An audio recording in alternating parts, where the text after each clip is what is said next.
नमस्कार दोस्तों, बहुत बहुत स्वागत है आप सभी का हमारे इस YouTube channel the study wire में। दोस्तों मेरा नाम है हेमंत बड़ोदे और जैसा कि मैं आपको जीएस पढ़ा रहा हूँ, जीएस का ये हमारा 5वां लेक्चर है। और कल हमने क्या पढ़ा था पहले उसके बारे में बता दूँ। कल मैंने आपको अपने लेक्चर के अंतिम क्षणों में मैंने बताया था कि भारत के जो पड़ोसी देश है उनके साथ हमारा जो डिस्प्यूट है, जो विवाद है, उनके बारे में कुछ चीज़ें बताई थी। जैसे मैंने आपको बताया था यहाँ पर है पाकिस्तान, और पाकिस्तान के साथ जो संधि है उसे हम कहते हैं रेड क्लिफ रेखा। इसके मध्य जो रेखा खींची गई उसका नाम क्या था? रेड क्लिफ रेखा, जिसका निर्माण कब किया गया था भाई?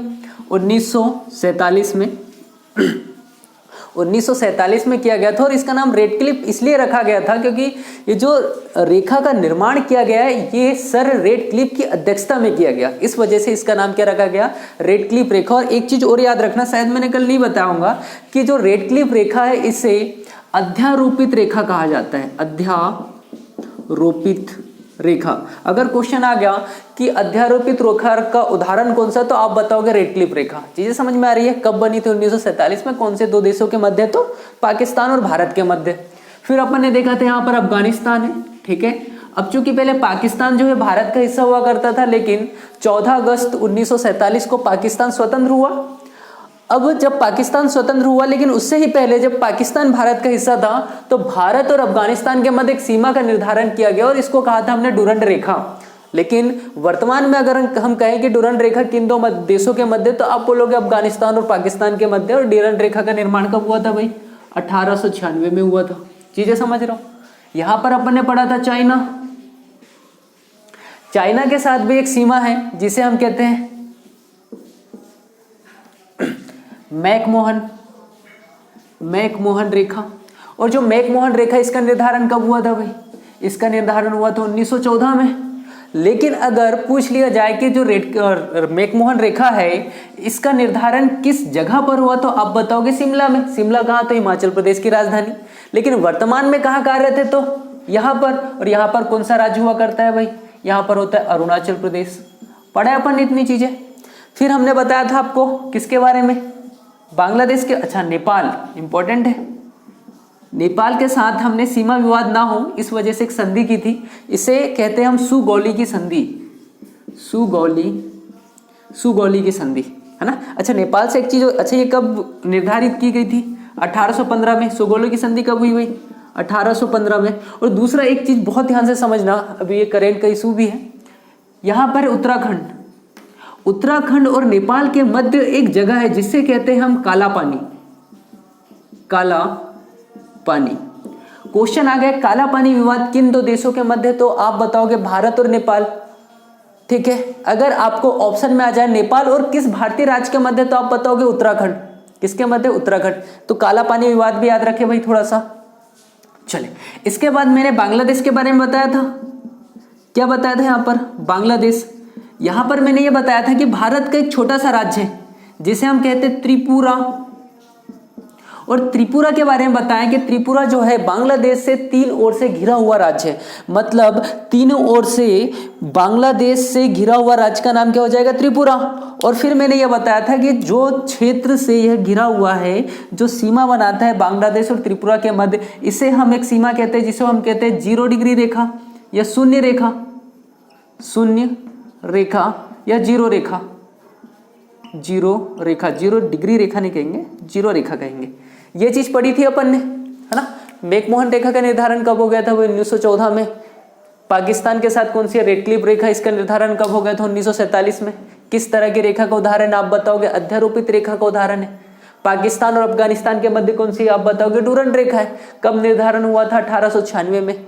इतनी चीज हमने कल के लेक्चर में पढ़ी थी। चले, अब हम आगे क्या क्या पढ़ने वाले देखें भाई।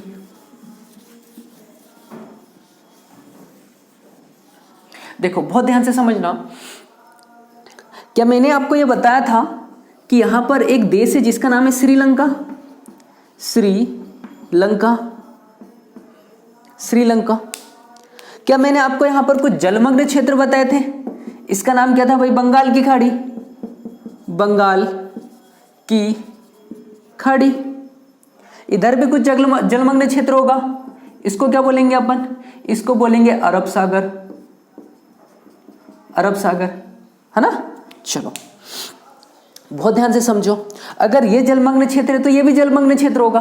अच्छा, अगर बाय द वे आपको एक क्वेश्चन आ जाए कि भाई बंगाल की खाड़ी और अरब सागर किस महासागर का भाग है, तो आप आसानी से आंसर बताएंगे ये हिंद महासागर का भाग है। किसका भाग है भाई? हिंद महासागर का भाग है। ये है बंगाल की खाड़ी और ये क्या है? अरब सागर। अच्छा, खाड़ी का मतलब क्या होता है? तो खाड़ी का मतलब सीधा सीधा सा वो होता है कि ऐसा जलमग्न क्षेत्र जो तीन ओर से स्थल से घिरे, उसको क्या बोलेंगे अपन? खाड़ी। बंगाल की खाड़ी को आप ध्यान से मैप में देखोगे तो तीन ओर से किससे घिरा हुआ है? ये स्थल से घिरा हुआ है, इसलिए इसको क्या बोल दिया अपन ने? बंगाल की खाड़ी। चीजें समझ में आ रही है? अब कल मैंने आपको बताया था राम सेतु के बारे में। किसके बारे में? राम सेतु के बारे में। भाई राम सेतु जो है किन दो देशों के मध्य? तो आपका आंसर क्या आया था? पाकिस्तान, सॉरी, श्रीलंका और भारत के मध्य। राम सेतु किन दो देशों के मध्य बना है? तो भारत और श्रीलंका के मध्य। यहां पर कौन सा राज्य था? तमिलनाडु। पढ़ा था अपन ने, तमिलनाडु। अब बहुत ध्यान से समझना दोस्त, मैं क्या बोल रहा हूं। ये जो जगह है इसको हमने कहा है राम सेतु। राम सेतु, या इसी को हमने क्या कहा? आदम का ब्रिज। इसी को क्या कहा? आदम का ब्रिज। अब क्या, बहुत ध्यान से देखना, तमिलनाडु और आदम ब्रिज के मध्य क्या आपको कहीं ये जलमग्न क्षेत्र दिख रहा है?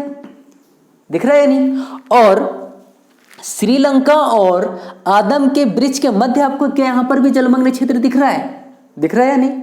अब समझना मैं क्या बोल रहा हूं। जलमग्न क्षेत्र ये भी है, जलमग्न क्षेत्र ये भी है। जब भी दो स्थलीय भागों के बीच में कुछ सकड़ा भाग हो जो जली हो तो उसको हम कहते हैं जल संधि, या फिर इसी को कई जगह पर क्या कहते हैं हम? खाड़ी भी कह देते हैं। खाड़ी का मतलब मैंने अभी बताया, क्या बताया? कि जो क्षेत्र जलमग्न क्षेत्र तीन ओर से किससे घिरा हो? स्थल से घिरा हो, उसको हम क्या कहते हैं? खाड़ी। बहुत ध्यान से समझो, ये जो जलमग्न क्षेत्र में बता रहा हूं दोस्त, इसे कहते हैं पाक जल संधि। क्या कहते हैं? पाक जल संधि। उसके बाद क्या है यहां पर? राम सेतु या फिर आदम का ब्रिज। आदम का ब्रिज। और ये जो जलमग्न क्षेत्र है इसका नाम दे दिया गया है मन्नार की खाड़ी। मन्नार की खाड़ी। अच्छा चलो, आपको एक बेसिक सा क्वेश्चन आ जाए, तमिलनाडु और श्रीलंका के मध्य सीक्वेंस से कौन कौन सी चीजें आती है आपको बताना है। सबसे पहले क्या आएंगी? पाक जल संधि। फिर क्या आएगा भाई? राम सेतु या फिर आदम का ब्रिज। फिर क्या आएगा? बंगाल मन्नार की खाड़ी। समझ में आ रहा है? तो ये सीक्वेंस है, आप आसानी से बता पाओगे। दूसरी चीज समझना, ये जो राम सेतु पुल है या आदम का ब्रिज है, यहीं पर ये शुरू होता है एक्चुअली एक द्वीप से। ये द्वीप बना रहा हूं, दिख पा रहे हैं आपको? ये क्या है? एक द्वीप है, ठीक है। और इस द्वीप का नाम है दोस्त इस द्वीप का नाम है पंबन द्वीप। पंबन द्वीप। और इसी पर स्थित है, इस पर क्या स्थित है? तो आप बताओगे रामेश्वरम। रामेश्वरम। रामेश्वरम किस द्वीप का हिस्सा है? आप बताओगे पंबन द्वीप का। किसका?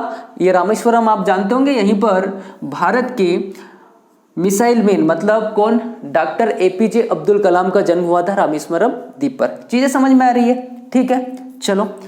अब अगर क्वेश्चन आ गया भाई राम सेतु पुल किस द्वीप से शुरू होता है, तो आप बताओगे पंबन द्वीप से। कहां पर खत्म होता है? तो यहां पर वापस से मैं एक चीज बना रहा हूं, एक द्वीप बना रहा हूं। हालांकि द्वीप नहीं है, फिर ये किससे लगा हुआ है? श्रीलंका से। और इसका नाम मैं बता रहा हूं दोस्त आपको धनुषकोडी। धनुषकोडी। बेसिक सा क्वेश्चन, राम सेतु पुल या आदम का ब्रिज की शुरुआत किस द्वीप से होती है? आप बताओगे पंबन द्वीप से। कहां पर एंड होता है? तो धनुषकोडी। धनुषकोडी किसका हिस्सा है? तो श्रीलंका का। समझ में आ रहा है? इतनी चीज समझ में आई तो आसानी से आप बता पा रहे हो दोस्त कि तमिलनाडु और श्रीलंका के मध्य क्या क्या है। सबसे पहले पाक जल संधि है, फिर शुरू होता है राम सेतु पुल या फिर आदम का ब्रिज। राम सेतु पुल कहां से शुरू होता है? पंबन द्वीप से। पंबन द्वीप पर क्या स्थित है? रामेश्वरम। रामेश्वरम में किसका जन्म हुआ था? एपीजे अब्दुल कलाम जी का। ठीक, इसके बाद क्या शुरू हो गया? राम सेतु पुल। एंड कहां पर हो रहा है? आप बताओगे धनुषकोडी। उसके बाद क्या है? तो मन्नार की खाड़ी है। फिर क्या आ जाएगा? श्रीलंका। चीज समझ पाए? इतनी सी चीज समझ पा रहे हो आप लोग? ठीक है, मिटा दो इसको मैं। चलिए आगे बढ़ेंगे अपन।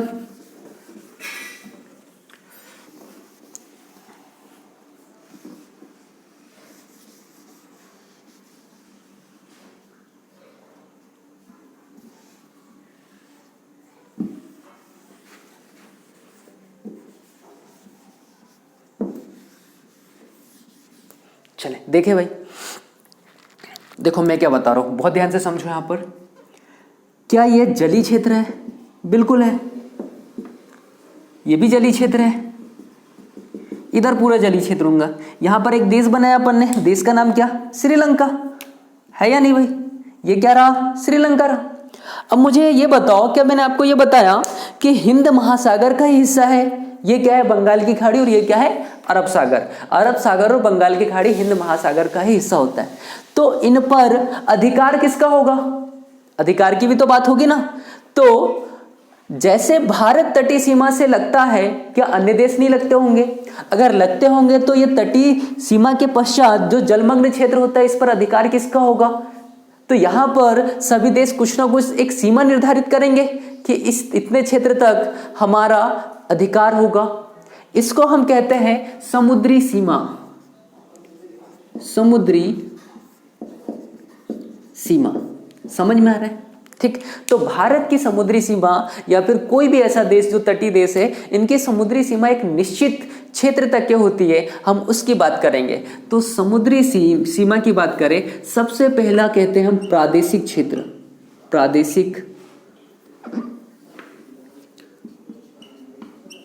प्रादेशिक क्षेत्र। अगर क्वेश्चन आ गया भारत की प्रादेशिक क्षेत्र की लंबाई कितनी है, तो कुछ इस तरह से बनाता हूं मैं। ये इसको दोस्त समझ लेना, ये क्या है? प्रादेशिक क्षेत्र है और इसकी टोटल लंबाई होगी 12 नॉटिकल मील। 12 नॉटिकल मील कितनी होगी प्रादेशिक सीमा की लंबाई? 12 नॉटिकल मील। एक चीज समझ लो, एक नॉटिकल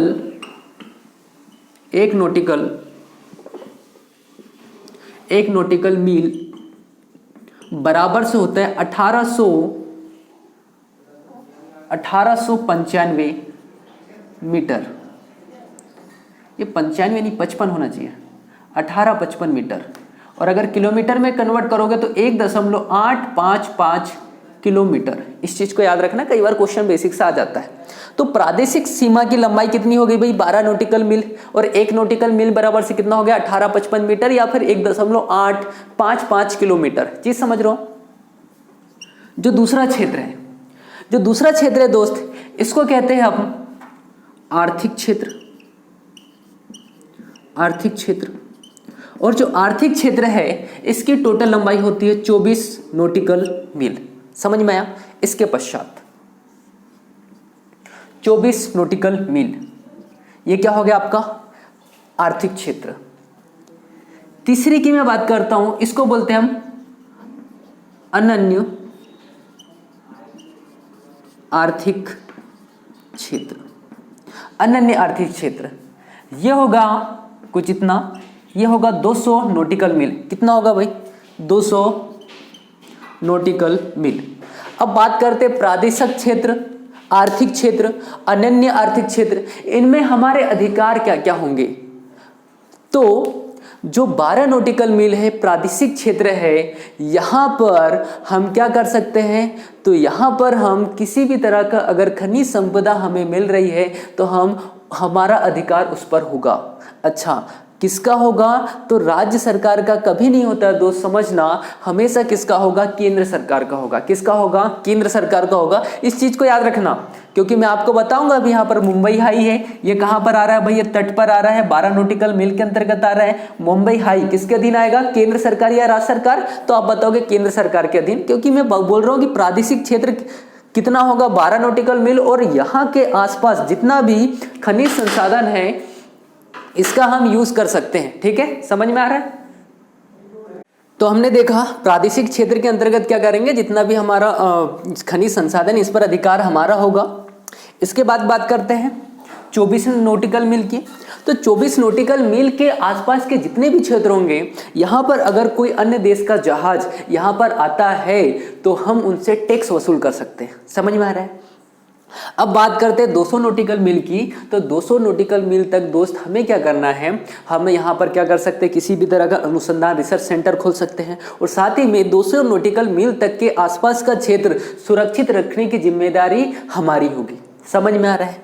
प्रादेशिक सीमा क्या है, आर्थिक क्षेत्र क्या है और अनन्य आर्थिक क्षेत्र क्या होता है। चीज समझ रहे हो, ये तीनों चीज समझ पाए आप लोग। एक नॉटिकल मील बराबर से कितना होगा, 1855 मीटर या फिर 1.855 किलोमीटर। चीज समझ गए। चले, इतनी चीज समझ में आई आप लोगों को, मिटा दो इसको मैं।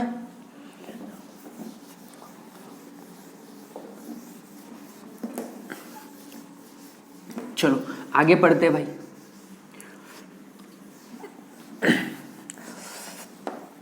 अच्छा चलो, आप लोगों से क्वेश्चन है, मैंने यहां पर एक रेखा खींची है, ठीक है। आपको पता होगा कौन सी रेखा है, आपको बताना है इस रेखा का नाम क्या है। पहला क्वेश्चन, पश्चिम से पूर्व पूरे राज्यों के लगातार नाम। समझ में आ गया दूसरा क्वेश्चन। और जो तीसरा क्वेश्चन है ये मैं बता रहा हूं, ठीक है। इन दोनों के क्वेश्चन हमने बताया, आपको आंसर बताना है, ठीक है, क्वेश्चन नहीं बताना है। पहला क्वेश्चन क्या है, ये कौन सी रेखा है, कौन सी डिग्री रेखा है, उसका नाम। दूसरा क्वेश्चन, पश्चिम से पूर्व कौन कौन से राज्य हैं, उनके नाम और कितने राज्य हैं वो। तीसरा क्वेश्चन क्या है मैं बता रहा हूं, मैं जो बोल रहा हूं वो समझो। यहां पर एक राज्य जिसका नाम है त्रिपुरा। क्या त्रिपुरा से कर्क रेखा निकलती है, तो आप बोलोगे बिल्कुल निकलती है। त्रिपुरा की राजधानी है दोस्त अगरतला, अगरतला। और जो अगरतला है, ये जो भी रेखा है, इसका नाम मैं अभी बताऊंगा नहीं, आपको बताना है, उससे मात्र 50 मीटर की दूरी पर स्थित है। कितने मीटर की दूरी पर स्थित है, 50 मीटर की दूरी पर स्थित है। तो यह जो रेखा है, इसके सबसे करीब राजधानी कौन सी हो गई, अगरतला। समझ में आ रहा है क्वेश्चन क्या है, ठीक है। इन दो क्वेश्चन के आंसर आपको बताने, रेखा का नाम क्या है और कौन कौन से राज्य यहां पर स्थित है और कितने राज्य स्थित है ये बताना है। मैंने क्या बताया आपको, त्रिपुरा की राजधानी अगरतला और इस रेखा के सबसे करीब है। कितने करीब है, तो आप बताओगे मात्र 50 मीटर के दूरी पर। चीज समझ रहे हो। चलो अब देखो, यहां पर एक राज्य है भाई, इसका नाम है यूपी, उत्तर प्रदेश। नाम तो सुना ही होगा, है ना। जनसंख्या की दृष्टि से भारत का सबसे बड़ा राज्य कौन सा है भाई, यूपी। और वहीं क्षेत्रफल की बात कर देता तो क्या हो जाएगा, राजस्थान। मैं अभी बात कर रहा हूं यूपी की। अभी 2017 में एमपीपीएससी प्री में पूछा गया क्वेश्चन, 17 नहीं 18 का क्वेश्चन है। क्वेश्चन क्या है समझना, उत्तर प्रदेश कितने राज्यों के साथ सीमा साझा करता है, आपका आंसर आएगा 8। कितने राज्यों के साथ सीमा साझा करता है, 8। और यही क्वेश्चन एमपीपीएससी प्री 2018 में पूछा गया भाई। तो बहुत ध्यान से याद रखना कि ऐसा कौन सा राज्य है जो सबसे अधिक राज्यों की सीमा को के साथ सीमा साझा करता है, तो आपका आंसर आएगा उत्तर प्रदेश। कितने, तो आप बताओगे 8। समझना, ये उत्तर प्रदेश का यहां पर एक जिला है जिसका नाम है सोनभद्र। सोनभद्र, इसके बारे में क्या विशेष भाई, सोनभद्र भारत का एकमात्र ऐसा जिला है जो 4 राज्यों के साथ सीमा साझा करता है। कितने राज्य, 4 राज्यों के साथ सीमा साझा करता है। किसका राज्य भाई, किसका जिला है ये, यूपी का है। नाम क्या होगा, सोनभद्र। कितने राज्यों के साथ, 4 राज्यों के साथ। क्या ये चीज समझ पाए आप लोग, समझ में आ रहा है, ठीक है। सबसे ज्यादा राज्यों के साथ सीमा साझा कौन करता है भाई, यूपी। कितने राज्य, 8 राज्य। समझ में आ रहा है। सोनभद्र जिला है, किस राज्य का है, आप बताओगे यूपी का। कितने राज्यों के साथ सीमा साझा करता है, 4। क्वेश्चन आ गया कि ऐसा कौन सा जिला है जो सबसे ज्यादा राज्यों के साथ सीमा साझा करता है, आपका आंसर आएगा क्या, सोनभद्र। चीजें समझ लो। चलो, क्या मैंने आपको पाकिस्तान के साथ कितने देश, कितने राज्य सीमा साझा करते हैं ये बता चुका हूं। उसी तरह से अफगानिस्तान, चाइना, नेपाल, भूटान, म्यांमार और बांग्लादेश भी। अब क्वेश्चन क्या है अगला, समझना, समझिए इस चीज को। अब मैं वहां पर बनाऊंगा नहीं, यहां पर क्रम से लिख दूंगा और उसे आपको समझना है ना। और भी अच्छे से समझना है आपको। तो क्या करोगे, एक भारत का मैप सामने रखिएगा भाई, ठीक है। क्वेश्चन है कि भारत के कितने राज्य अंतर्राष्ट्रीय सीमा को छूते हैं। अब ये अंतर्राष्ट्रीय सीमा क्या है, तो गुजरात से लेकर इस तरह से लेकर यहां पर पश्चिम बंगाल तक, ठीक है। क्वेश्चन समझ में आ रहा है। भारत के कितने राज्य अंतर्राष्ट्रीय सीमा को छूते हैं, आपका आंसर आएगा 17 राज्य। कितने राज्य भाई, 17। वैसे अब 17 नहीं बोलोगे, इसे 16 + 1 कह दो, 16 + 2 कह देंगे अपन। 16 + 1 नहीं, 16 + 2। ये 16 + 2 क्या है मैं बताता हूं आपको, ठीक। चलो पहले तो शुरुआत करते हैं, 16 + 2 क्या हुआ। पहला, सबसे पहले यहां पर आता है भाई गुजरात। कौन सा आएगा, गुजरात। समझ में आ रहा है। सेकेंड। गुजरात से ऊपर आता है पंजाब, अच्छा गुजरात से ऊपर राजस्थान, राजस्थान। तीसरा, राजस्थान से ऊपर क्या आएगा? पंजाब, और पंजाब के ऊपर क्या आएगा भाई? जम्मू और कश्मीर। ये जम्मू और कश्मीर क्या है? यूनियन टेरिटरी है ना, केंद्र शासित प्रदेश है। तो देखो मैंने 16+2 लिखा है, इस चीज को बहुत ध्यान से समझना। फिर पांचवा लद्दाख, इसको भी स्टार बना रहा हूं, क्या है भाई? Ladakh union territory. ये 2+ क्यों लिखा समझ में आया? क्योंकि ये क्या है? यूनियन टेरिटरी, और राज्य कितने होंगे? 16। ठीक है। छठवां लद्दाख। अब लद्दाख के जैसे नीचे आएंगे एक राज्य मिलेगा जिसका नाम है हिमाचल प्रदेश। समझ में आ रहा है? 7वें नंबर पर आ जाएगा आपका यूके। यूके मतलब उत्तराखंड। उत्तराखंड के नीचे आएगा दोस्त यूपी। ठीक है, इसे आप मैप से समझना, बहुत आसानी से समझ में आएगा आपको। 9वां यूपी के बाद आता है भाई बिहार।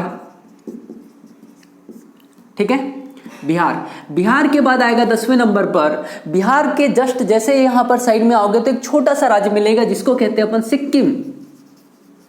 सिक्किम। चलो क्वेश्चन 1, सिक्किम कितने देशों के साथ सीमा साझा करता है और उन देशों के नाम क्या क्या है? आंसर बताएंगे भाई आप लोग।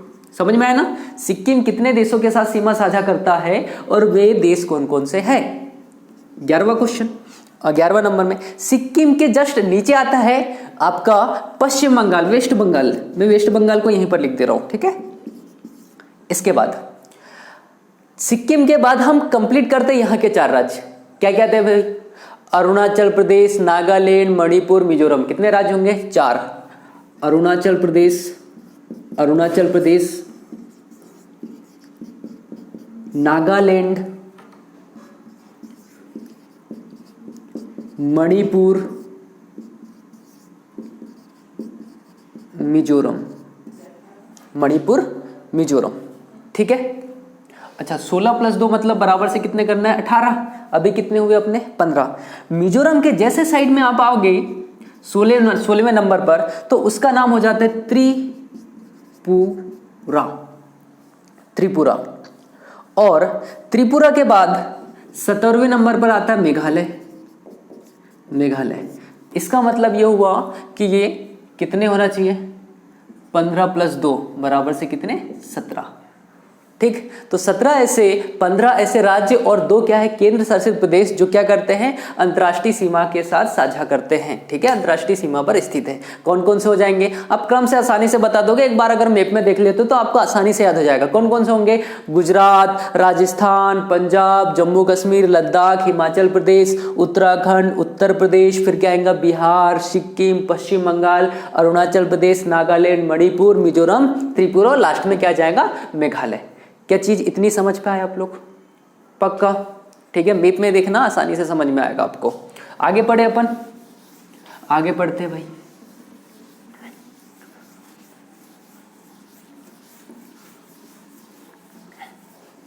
चले आगे देखो।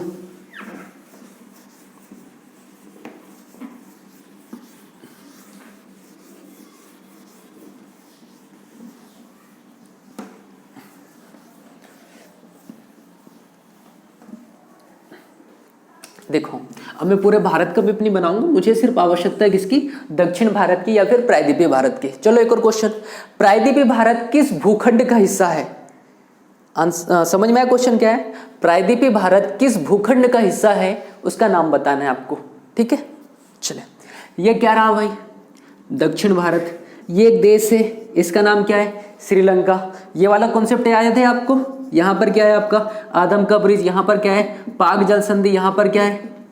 मन्नार की खाड़ी। समझ में आया? चलो, क्या मैंने आपको कभी ऐसा बताया है कि यहाँ पर भी एक देश है जिसका नाम होता है मालदीव? मालदीव। यहाँ पर कुछ द्वीप समूह है, इसका नाम दिया अपन ने लक्षद्वीप। लक्षद्वीप नाम दिया कि नहीं? चलो अब समझना, हमने लक्षद्वीप और मालदीव के मध्य कुछ जल संधि का निर्धारण किया गया है। अगर जल संधि के नाम अलग अलग जगह पर अलग अलग हो सकते हैं, जैसे क्वेश्चन आएगा 8 डिग्री रेखा किसे किसे अलग करती है, तो ये है मालदीव, और मालदीव के बाद ये एक छोटा सा मैंने जो द्वीप बनाया ये है मिनिकॉय। 8 डिग्री रेखा किस किस को अलग करती है, आपका आंसर आएगा मालदीव और मिनिकॉय को अलग करती है। क्वेश्चन समझ में आया? किस किस को भाई? मालदीव और मिनिकॉय, मालदीव और मिनिकॉय।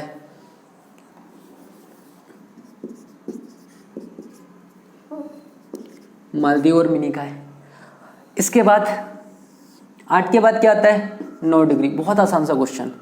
मिनिकॉय और लक्षद्वीप को कौन अलग करता है, आप बताओगे? 9 डिग्री रेखा, मतलब 9 डिग्री रेखा किस किस के मध्य हो गई? मिनिकॉय और लक्षद्वीप। मिनिकॉय और लक्षद्वीप। चीजें समझ में आ रही है? 8 डिग्री रेखा किस किस के मध्य है भाई? मालदीव और मिनिकॉय। 9 डिग्री किस किस के मध्य है? मिनिकॉय और लक्षद्वीप। क्या इतनी चीज समझ में आई आप लोगों को? पक्का आ गई?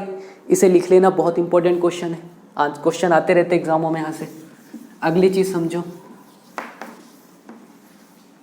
अब समझना, क्या ये भारत का पूर्वी तट है, और पूर्वी तट पर क्या बंगाल की खाड़ी स्थित है, और बंगाल की खाड़ी में हमने भारत का एक द्वीप समूह पढ़ा है जिसका नाम रखा हमने अंडमान निकोबार। क्या नाम रखा भाई? अंडमान निकोबार। ठीक, क्या अंडमान निकोबार द्वीप समूह है? क्या अंडमान निकोबार अराकान यूमा का ही भरा हुआ भाग है? क्या इसका निर्माण ज्वालामुखी के कारण हुआ था? चलो एक क्वेश्चन आंसर बताएंगे आप लोग कि भारत में कितने ज्वालामुखी है, उनके नाम क्या क्या है। क्वेश्चन समझ में आया? भारत में कितने ज्वालामुखी है और उनके नाम क्या क्या है। अब समझना दोस्त, मैं यहां पर अंडमान निकोबार का कुछ बड़ा क्षेत्र बना रहा हूं, कुछ बड़ा डायग्राम बना रहा हूं, तो इसे भी मैं मिटा देता हूं। समझो, यहां पर एक ये द्वीप होगा कुछ इस तरह से, ठीक है।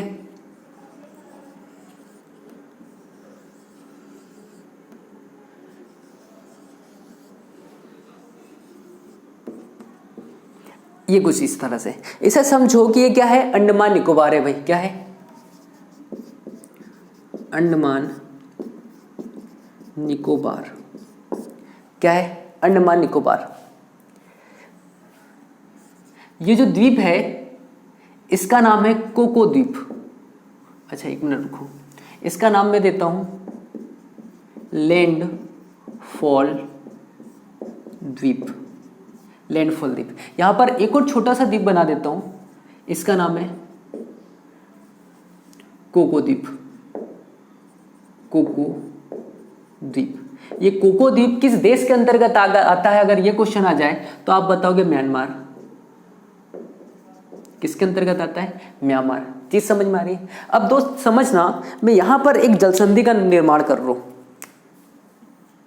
किसका निर्माण कर रहा हूं? एक जलसंधि का। और इस जलसंधि का नाम है कोको जल संधि।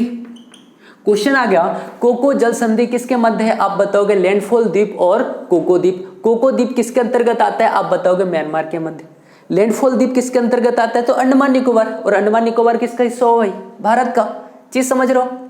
चले अब समझना, क्या ये अंडमान निकोबार का उत्तरी भाग है? इसे हम कहते हैं उत्तरी अंडमान।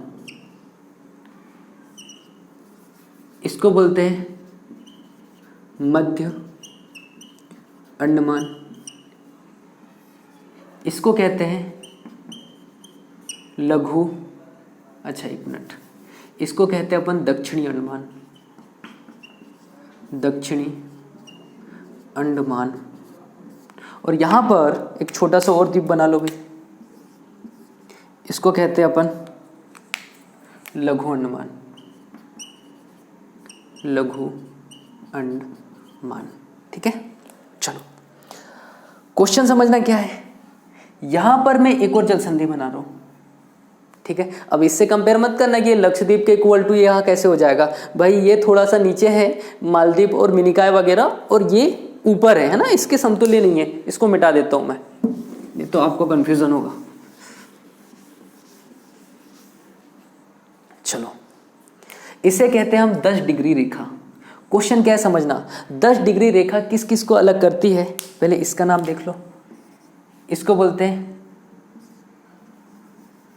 निकोबार, निकोबार, और इसको बोलते हैं कार निकोबार, कार निकोबार। ठीक है, कार निकोबार पता है ना, यहाँ पर भारत का सबसे दक्षिणतम बिंदु है, जिसको क्या बोलते हैं भाई, इंदिरा पॉइंट या फिर पिंगबोलियन पॉइंट या फिर पार्सन पॉइंट, है ना। चलो, तो 10 डिग्री रेखा किस किस को अलग करती है? तो आप बताओगे अंडमान से निकोबार को अलग करती है 10 डिग्री रेखा। चीज समझ रहे हो? यहां पर वापस से एक मैं और जल संधि बना रहा हूं, इसको बोलते हैं अपन डंकन पास,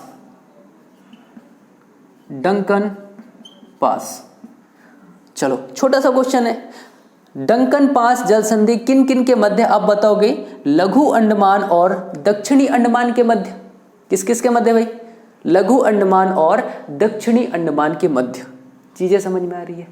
ठीक, अगला क्वेश्चन समझो, अंडमान निकोबार की राजधानी क्या है? क्या है भाई? अंडमान निकोबार की राजधानी हो जाएगी आपकी, अच्छा सबसे पहला तो एक क्वेश्चन मुझे ये बताओ, आपने कभी वीडी सावरकर का नाम सुना है?